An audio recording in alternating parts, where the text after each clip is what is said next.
Don Mattingly may be the greatest player in New York Yankees history, not tied to PEDs, who's not in the Hall of Fame.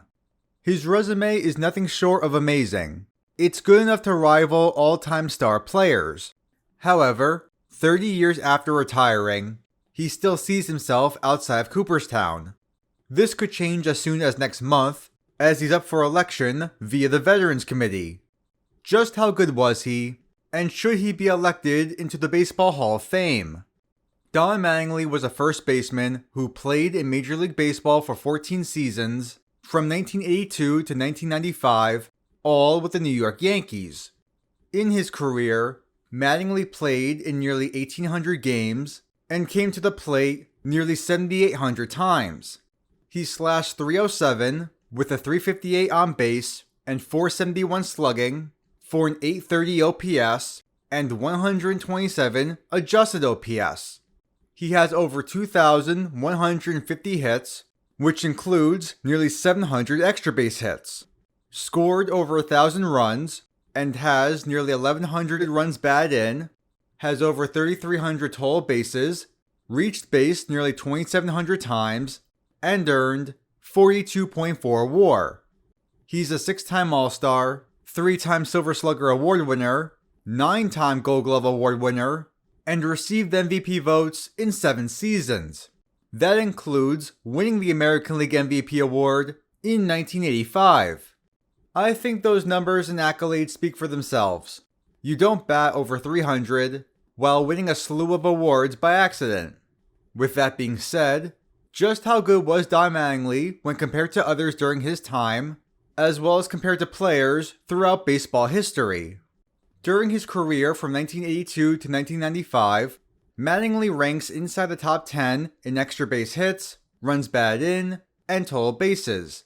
He's top 15 in runs scored and times on base, and top 20 in WAR.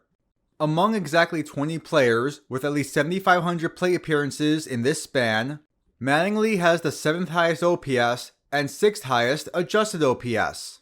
For what it's worth, if we decrease the minimum threshold to 5,000 plate appearances, in which there were 89 players to achieve that amount, Mattingly ranks 32nd in OPS and 21st in adjusted OPS. If we were to just look at first baseman, Mattingly is second in all of the mentioned counting stats, with the exception of WAR, where he's third. Among 10 first basemen with at least 5,000 plate appearances in this stretch, he's 7th in both OPS and adjusted OPS. Those are impressive stats, but it covers Mattingly's entire career. How good was he during his prime years? In the 10-season span from 1984 to 1993, Mattingly is inside the top 5 in extra base hits, total bases, runs batted in, and hits, top 10 in runs scored and times on base, and top 15 in WAR.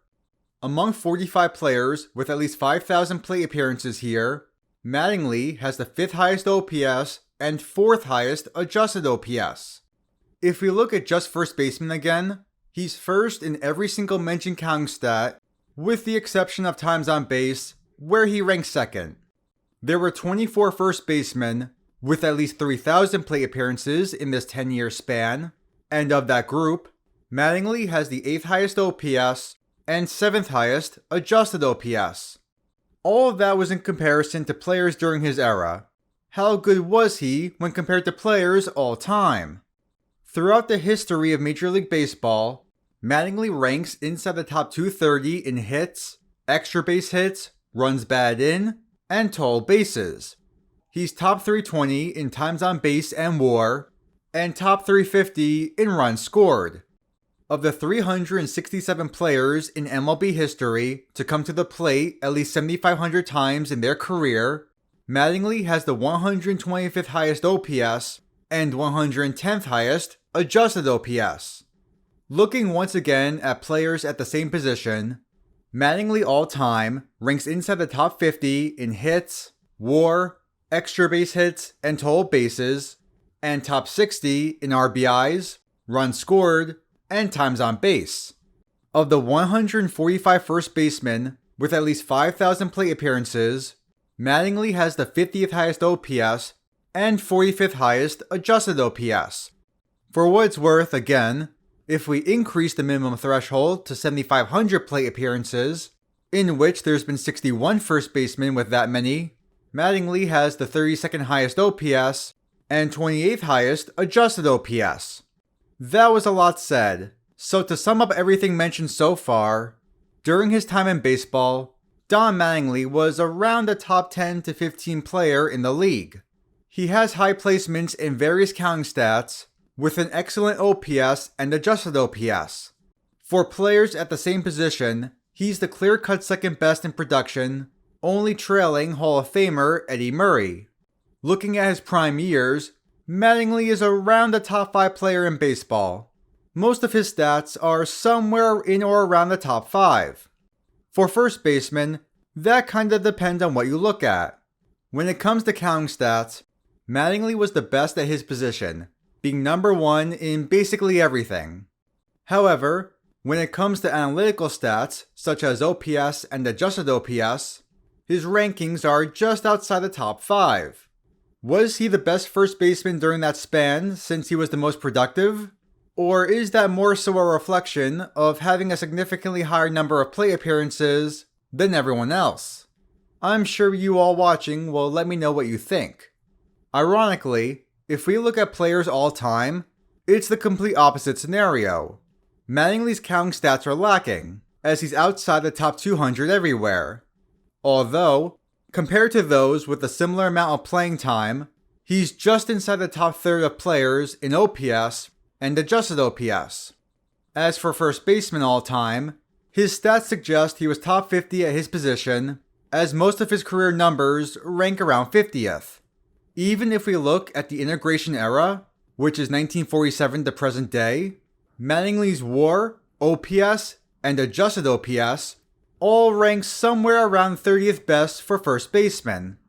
I'm sure by now, you can see what the issue is with Don Mattingly. He was incredible during his prime years, but outside of that span, he didn't do much. Additionally, his prime years weren't as long as you might think.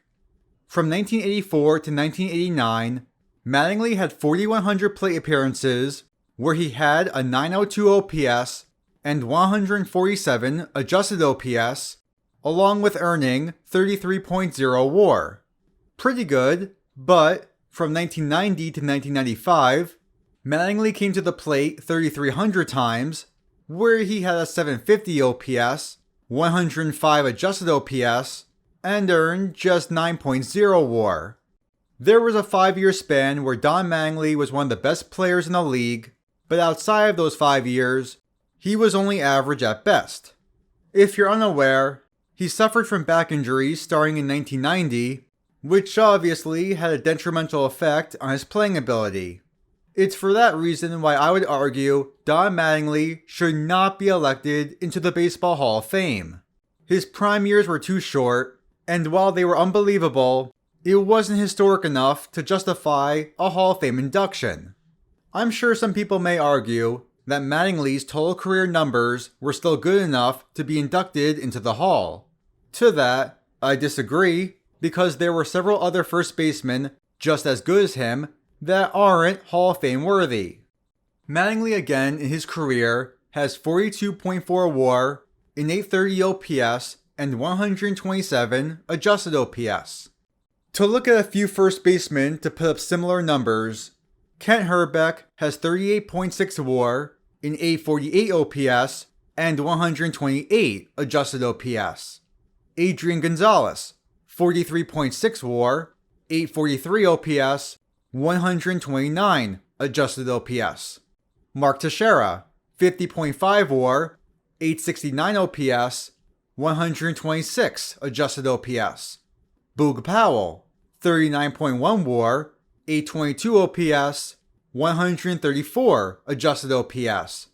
Powell, I might add, also has an MVP award while having a very similar prime to that of Mattingly. You can fight me all you want on this, but if you think Don Mattingly ought to be inducted into the Hall of Fame, you must also think Boog Powell should be in as well. I should also note, there are several first basemen not in the Hall of Fame that have a stronger case for induction. John Olerud, Carlos Delgado, Keith Hernandez, Will Clark, just to name a few. Don Mattingly was without a doubt one of the greatest players during his time in Major League Baseball, as well as being one of the greatest players in New York Yankees history. His best years exemplify MVP level ability, but those years were too few for Hall of Fame consideration. An incredible first baseman, but not one for the Hall of Fame.